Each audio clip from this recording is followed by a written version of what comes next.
হাওড়া ব্রিজের মাঝখানে কোনো পিলার কেন নেই জানেন? কারণ তখন হুগলি নদী ছিল ব্রিটিশদের বাণিজ্যের প্রাণকেন্দ্র। নদীর মাঝে খুঁটি বসালে বড় বড় জাহাজ চলাচলের পথ পুরোপুরি বন্ধ হয়ে যেত। হাওড়া ব্রিজ তৈরি কোনো সাধারণ ইঞ্জিনিয়ারিং ছিল না, ছিল পদে পদে মৃত্যু ভয়।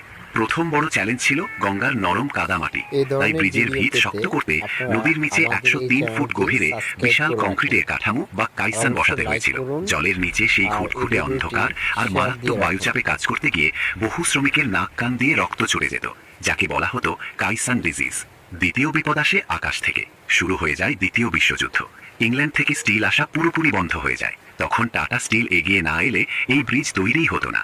1942 সালের ডিসেম্বরে জাপানি বোমারু বিমান খোদ কলকাতাতেই বোমা ফেলে। স্প্লিন্টার এসে লাগে ব্রিজের গায়েও। এছাড়া গঙ্গার তীব্র জোয়ার ভাটার টান তো ছিলই, কিন্তু ইঞ্জিনিয়াররা নাট বল্টুর বদলে রিভেট বা গজাল বেছে নিলেন কেন? কারণ হাওড়া ব্রিজের উপর দিয়ে রোজ লাখ লাখ গাড়ি চলে।